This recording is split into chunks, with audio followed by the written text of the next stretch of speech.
ආයිබෝන් දුවේ පුතේ සුබුරුදු පරිදි අපි අද O level සිංහල YouTube නාලිකාවත් එක්ක එකතු වුණා. අද විශේෂයෙන්ම 10 ශ්‍රේණියේ දරුවන්ට පාඩමක් කරන්නයි මම බලාපොරොත්තු වෙන්නේ. මේ කොටස ඔබට පළවෙනි වාරයට අදාළ පාඩම් කොටසක්. නමුත් අද පුළුවන් අපිට මේ දේ ගැන කතා කරන්න, මේ පාඩමට අවශ්‍ය දේවල් සාකච්ඡා කරන්න. පාඩම් කරගෙන යන අතරේ මම අභ්‍යාස ගැන කතා කරන්නම්. හොඳටම ධාරණය කරගන්න දරුවනේ වාර විභාගයට වගේම O level විභාගෙදී අපේ කෙටි ප්‍රශ්න පත්‍රයේ විශේෂයෙන්ම ප්‍රශ්න කිහිපයක් එනවා සහ දෙවෙනි පත්‍රයේ පළවෙනි ප්‍රශ්නෙට අහන ප්‍රශ්න වලට එකතු වෙනවා. ඒ නිසා වඩා හොඳින් මේ පාඩම අවබෝධ කරගන්න අපි කතා කරන්න හදන්නේ ප්‍රකෘති ප්‍රත්‍ය ගැන. නාම ප්‍රකෘති සහ ධාතු ප්‍රකෘති කියන දේ. අපි බලමු කොහොමද කියලා පාඩම. නාම प्रकृति सह धातु प्रकृति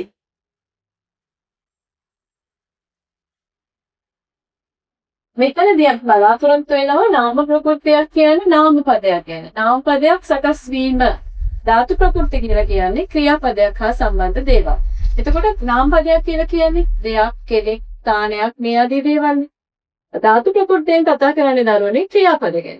එහෙනම් කොහොමද නාම පදයක් සහ ක්‍රියාපදයක් හැදෙන්නේ?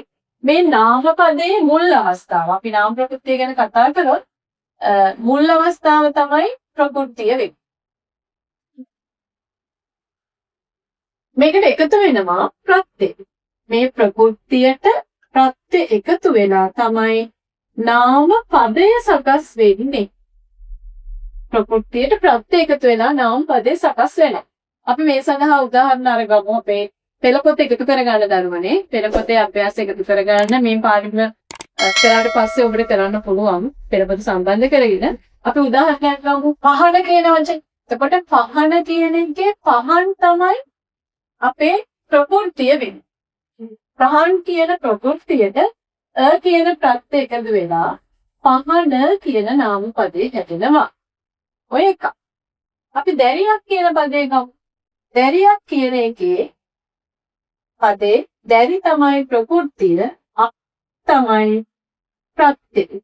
එහෙනම් දැරියක් කියන නාම පදේ හැදෙනවා. ඔන්න ඔය විදිහට. තවදුරටත් පද පෙළපත ආශ්‍රිතව විශාල ප්‍රමාණයක් තියෙනවා. ඒවයිනුත් අපිට සකස් කරගන්න පුළුවන් කොහොමද කියලා. තව එක වචනයක් අපි බලමු. මහල්ලෝ. මහල්ලෝ කියන්නේ මහලු තමයි ප්‍රකෘතිය. මහලු ඕ තමයි ප්‍රත්‍ය. එහෙනම් මහල්ලෝ කියන පදය හැදෙනවා. ඒ වගේ මිනිසෙක්, බැරියක්, පහන මේ ආදී වශයෙන් ඕනම වචනයක් නාම පද ප්‍රකෘතිය සහ ප්‍රත්‍ය එකතු වෙලා තමයි සකස් වෙන්නේ. එහෙනම් ඔබට පුළුවන් මේ ගැන සටහන් කරගන්න. මේ හා සම්බන්ධව පෙළ පොතේ ඔබට තියෙන අභ්‍යාසය. ඒ අභ්‍යාසය කරාම මේ මොකද්ද කියන එක තවදුරටත් පැහැදිලි කරගන්න පුළුවන්.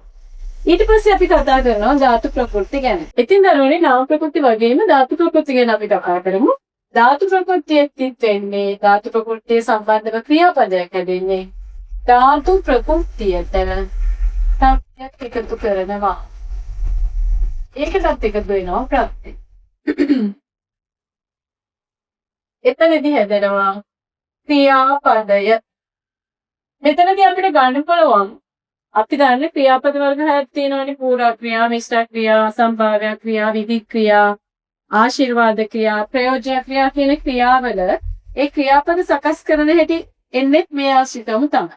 එතකොට අපි ධාතු ප්‍රකෘතිය අපි උදාහරණ ගන්නවා. මම මෙතනින් වචන ක්‍රියාපද කීපයක් දෙන්නම් අපි කරයි කියන එක. ඊට පස්සේ බැලුවොත්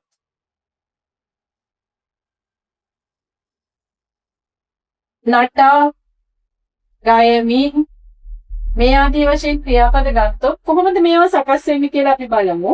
ඊට පස්සේ මම කියන්නම් අර ප්‍රධාන ක්‍රියාපදත් එක්ක හැදෙන හැටි. අපි කරයි කියන එක ඉන්නේ කර කියන ක්‍රියාපදයට නැත්නම් ධාතු ප්‍රකෘතියට ඊ කියන ප්‍රත්‍ය එකතු වෙලා කරයි කියන ක්‍රියාපදේ හැදෙනවා. ඔන්න ඔහොම හැදෙයි. ඊළඟ බැලුවක් කියන එකට බල තමයි ප්‍රකෘතිය, ඔත් තමයි ප්‍රත්‍ය. බැලුවොත් කියන අසම්භාව්‍ය ක්‍රියාව හැදෙනවා. මම අර කිව්වා වගේ ක්‍රියාපද 6ටම ওই විදිහට හදන්න පුළුවන්. ඊළඟට නට. නට තමයි ප්‍රකෘතිය. ආ තමයි ප්‍රත්‍ය. නටා කියන පූර්ව ක්‍රියාවන හැදිලා. අපි මෙතනට ගත්ත උදාහරණ ටිකයි දරුවනේ මේ ගන්නෙ. ගය මින්. ගය තමයි ප්‍රකෘතිය. මින් තමයි ප්‍රත්‍ය. ගය මින් කියන ක්‍රියාපදේ සකස් වෙනවා. අපි කොහොමද ක්‍රියාපද සකස් කරන්නේ? ක්‍රියාපදේ හැදෙන විදිය තමයි මේ ධාතු ප්‍රකෘතිය කරන්නේ. නාපදේ වගේම තමයි ප්‍රකෘතියට ප්‍රත්‍ය එකතු වෙලා ක්‍රියාපදේ හැදෙන්නේ. ඔව් දුවේ පුතේ ඔබට තියෙනවා පෙළ පොතේ මේ සම්බන්ධයෙන් 22 23 වගේ පිටුවල ප්‍රශ්නයක් 10 පෙළ පොතේ. එතනදී කියනවා මේ දැන් අපි උදාහරණයක් මම ගන්නම්. අපි දන්නවා අපේ ක්‍රියාපද මිශ්‍ර ක්‍රියා, పూర్ව ක්‍රියා, විධික්‍රියා. මේ ක්‍රියාපද දැනුම ඔයගලන්ට තියෙනවා.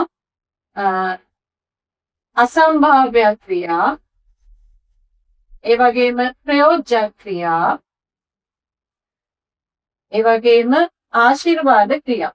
දැන් මේ කියන ක්‍රියාපද කොටස් 6ටම අපිට පුළුවන් අර විදිහට සකස් කරගන්න. දැන් මෙතන අපි කීපයක් ආව මෙතන. එතකොට ඔබට අභ්‍යාස පොතේ දීලා තියෙනවා ප්‍රකෘති. ඒ අසුරින් මිශ්‍ර ක්‍රියා, පූර්ව ක්‍රියා, විධික්‍රියා, අසම්භාව්‍ය ක්‍රියා, ප්‍රයෝජ්‍ය ක්‍රියා සහ ආශිර්වාද ක්‍රියා සකස් කරගන්න ඕන මේ ක්‍රමයට. එහෙනම් දැන් ඔබට පුළුවන්. මම එක උදාහරණයක් අරගෙන මේ ක්‍රියා හයම සකස් කරන්නම්. අපි ගත්තොත් බලයි කියන එක මිශ්‍ර ක්‍රියා වෙනවා බලමින්. පූර්ව ක්‍රියා වෙනවා බලා, විධික්‍රියා වෙනවා බලනු. අසම්භාව්‍ය ක්‍රියාව අපිට කොටස් දෙකක් තියෙනවා. එකක් ලියන්න බැලුවොත් කියලා. ප්‍රයෝජ්‍ය ක්‍රියාව වෙනවා බලවයි කියලා. ආශිර්වාද ක්‍රියාව වෙනවා බැලේවා කියලා. මේක සකස් වෙන විදිහ අර විදිහට සකස් කරගන්න පුළුවන් ඔබට. උදාහරණයක් බැලේවා කියලා එනවනම් බල ඒවා කියලා තමයි ප්‍රශ්නේ එන්නේ. බලවයි නම් බල කියන එකට වයි කියන ප්‍රත්‍ය එකතු වෙනවා. ඔන්න ඔය විදිහට ඔබට පුළුවන් පෙළ පොතේ අභ්‍යාසය හරි පහසු විදිහට පෙන්න ගන්න. නැත්නම් පහසු විදිහට සකස් කරන්න පුළුවන්. පහසු විදිහෙන් කොහොමද කියලා මතක තියාගන්න. ප්‍රකෘතියට තමයි ප්‍රත්‍ය එකතු වෙන්නේ. එතකොට ඔබට අභ්‍යාසවල කරන ටික අසුරු කරගෙන ඔබේ ප්‍රශ්න පත්‍ර වලට යොමු වෙන ප්‍රශ්න වලට සාර්ථකව උත්තර දෙන්න පුළුවන්. එහෙනම් ධාතු ප්‍රකෘති සහ නාම ප්‍රකෘති. එහෙම නැත්නම් නාම ප්‍රකෘති සහ ධාතු ප්‍රකෘති වලින් නාමපද සහ ක්‍රියාපද සකස් වෙන්නේ කොහොමද කියලා අද අපේ 10 දරුවෝ හරිම සරල විදිහට ඉගෙන ගත්තා. එහෙනම් තවත් පාඩමක් එක්ක අපි ඔබට ළඟට එනවා. නිරන්තරයෙන් අපේ channel එක subscribe කරගන්න. ඒ වගේම bell icon එක touch කරන්න. ඔබට සිංහල විෂයේ බොහෝ දේවල් ඉගෙන ගන්න ලැබෙනවා. එහෙනම් දරුවනේ තවත් පාඩමකින් හමු වෙන්නම්. ස්තුතියි ඔබට.